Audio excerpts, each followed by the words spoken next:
안녕하십니까. 사랑의 치유사 정동문 교수입니다.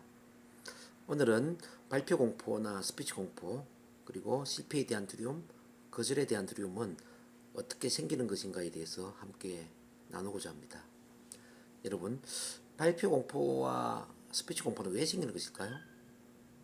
우리는 태어날 때부터 두려움을 갖고 태어나는 것일까요? 네, 중요한 사실은 우리가 태어날 때는 두려움이 없었다는 것입니다. 그렇다면 두려움은 어떻게 생기는 걸까요? 바로 태어난 이후에 가정 환경이나 성장 환경에 의해서 두려움이 학습되었다는 것이죠. 심리학적으로 연구를 해보니까 아기는 태어나서 두 가지 두려움을 갖는다고 합니다. 첫 번째는 큰 소리에 대한 두려움입니다. 누군가가 자기에게 큰 소리를 치면 두려운 마음이 생기는 것이죠. 두 번째 두려움은 엄마로부터 떨어져서 사랑받지 못하는 것입니다. 이 두 가지 두려움 때문에 실패에 대한 두려움과 거절에 대한 두려움을 갖게 되는 것이죠. 여러분들도 아마 어렸을 때 아버지로부터 그만둬! 하지마! 와 같은 큰 소리를 들은 적이 있나요? 그만둬! 하지마와 같은 금기시하는 말을 큰 소리로 듣게 되면 아기는 가슴이 철렁 내려앉게 됩니다. 아, 내가 또다시 이런 행동을 하면 큰일 나겠구나. 내 마음대로 하면 안 되는구나. 라는 위기의식을 느끼게 되는 것이죠. 아기는 하지마, 그만둬와 같은 금기시하는 큰 소리를 통해서 마음의 억압을 갖게 됩니다. 이러한 마음의 억압을 통해서 새로운 일에 도전하는 것은 항상 고통스럽다라는 것이 무의식에 각인됩니다. 그래서 과거부터 지금까지 반복한 것은 편안하게 느껴지고 새롭게 도전하는 것은 불편하고 고통스럽게 느껴지게 되는 것이죠. 그렇게 되다 보니까 새로운 일에 대한 두려움을 갖게 되고 계속 안전지대에 머물고자 하는 경향성을 갖게 됩니다. 이를테면 1대1로 앉아서 이야기를 잘하는 사람이 갑자기 대중 앞에 나와서 이야기를 하려고 하면 가슴이 뛰고 두 다리가 후들거리면서 긴장과 떨림을 경험하게 되는 것이죠. 공무원 생활을 많이 한 사람은 공무원 생활이 편안하고 영업을 하는 사람은 사무실에 가만히 앉아 있는 것이 아마 힘들게 느껴질 거예요. 달리는 기관차는 계속 달리려고 하고 멈춰있는 기관차는 계속 멈춰 있으려고 하죠. 우리 인간 또한 기존에 해왔던 행동은 편안하게 생각하고 새로운 행동을 불편하고 고통스럽게 생각합니다. 발표가 힘든 것도 바로 이제 이런 원리와 비슷하죠. 앞에 나서서 말하는 것보다는 듣는 것을 아마 많이 했을 거예요. 그래서 앉아서 듣는 것은 편안하고 앞에 나와서 발표하는 것은 힘들게 느껴지는 것이죠. 그러니까 계속 발표를 피하게 되겠죠. 피하면 피할수록 두려움은 더 커지게 되는 법이죠. 그래서 처음에는 작은 두려움이 나중에 어른이 되다 보니까 큰 두려움이 되어서 발표 공포나 스피치 공포로 바뀌게 되는 겁니다. 여러분 기억하십시오.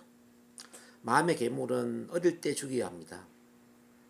그래서 작은 두려움이 생길 때 그때 우리가 도전해야 된다는 거죠. 우리 성격에는 두 가지가 있습니다. 회피성의 성격과 대결성의 성격. 회피성은 불편한 상황이나 두려운 상황을 계속 회피를 하는 성격입니다. 그러다 보니까 작은 두려움을 더 큰 두려움으로 키우게 되죠.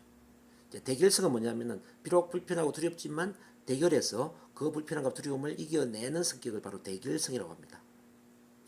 여러분, 회피성의 성격과 대결성 성격 중에 어떤 사람이 더 성공적일까요? 예, 당연히 대결성이죠. 여러분들 또한 불편함이 느껴지거나 두려움이 느껴진다 하더라도 대결하셔야 됩니다.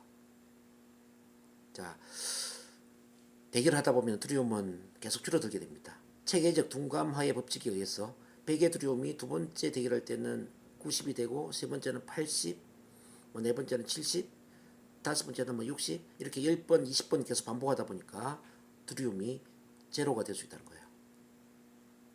이렇게 대결해서 두려움을 없애는 게 바로 대결성의 성격입니다. 자, 두 번째는 거절에 대한 두려움입니다. 아기는 무조건적인 사랑을 원합니다. 아기는 똥을 싸고 오줌을 누더라도 아무 조건 없이 사랑받기를 원합니다. 만약에 아기가 똥을 쌌을 때 너 왜 똥 쌌니? 왜 오줌 쌌어? 와 같은 꾸지람을 듣는다면 어떤 일이 생길까요? 아마도 기저귀 떼는데 상당히 어려움을 갖게 될 것입니다. 실제로 초등학교 2학년, 3학년 때까지 기저귀를 떼지 못하는 애들이 많이 있죠. 그런 애들의 부모를 보면 부모가 너무 어릴 때부터 조건적인 사랑을 주는 경우가 많습니다. 막 꾸지람하고 닥달하고 이렇게 너무 꼼꼼하게 따지면서 꾸지람을 하다 보니까 아기가 오히려 기저귀 떼는 데 집착을 하게 되고 나이가 들더라도 기저귀 떼는 게 힘들어졌다는 이야기죠. 자, 문제는 충분한 사랑을 받지 못할 때 문제가 생깁니다. 언제까지나 엄마와 아빠가 나를 예뻐해 주기를 바랬는데 어느 순간에 조건적으로 사랑을 경험하게 될 때 아기는 정신적으로 충격을 받게 되죠. 화장실에 똥을 놓아야지 언제까지 기저귀에 똥을 쌀래? 라고 엉덩이를 찰싹 때리면서 혼을 낼 때 아기는 혼란스럽습니다. 옛날에는 나를 이뻐해 주었는데 이제는 기저귀에 똥을 놓으니까 나를 미워하네? 내가 사랑받으려면 어떻게 해야지? 기저귀에 오줌을 누우지 말고 화장실에서 누워야 하는구나. 이렇게 엄마와 아빠의 가치에 촉구화되면서 성격이 형성이 되는 것이죠. 문제는 충격적으로 사랑의 결핍을 경험할 때 아기의 마음에 상처가 생긴다는 것입니다.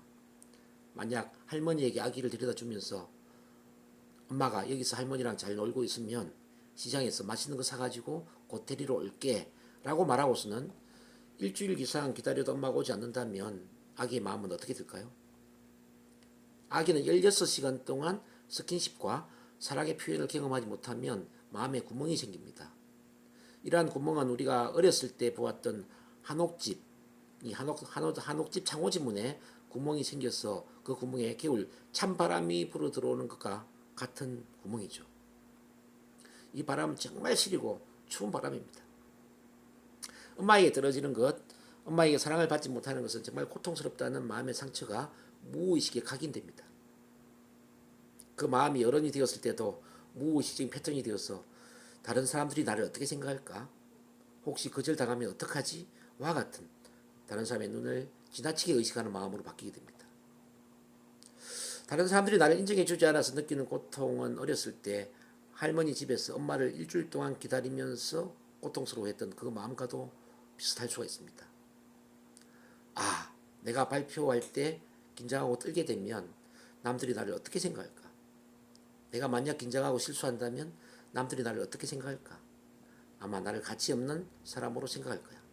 와 같은 남을 의식하는 마음으로 계속 마음에 집착이 생기게 되는 것입니다. 남을 의식하는 이 마음은 강박이 될 수도 있고 완벽주의 성향이 될 수도 있고 그래서 나중에는 거절에 대한 두려움으로 커지게 되는 것입니다. 이 실패에 대한 두려움과 거절에 대한 두려움이 바로 발표 공포, 스피치 공포를 만들어내게 되고 나이는 40대, 50대가 되었지만 지나치게 남의 눈을 의식하거나 또는 지나치게 잘해야 된다라는 그런 강박증을 갖게 되거나 이렇게 해서 문제가 되는 것이죠. 자, 이런 문제들을 어떻게 극복해야 되는가는 다음에 제가 다시 설명을 하도록 하겠습니다. 오늘 제 이야기가 많은 도움이 되시길 바랍니다. 네, 감사합니다.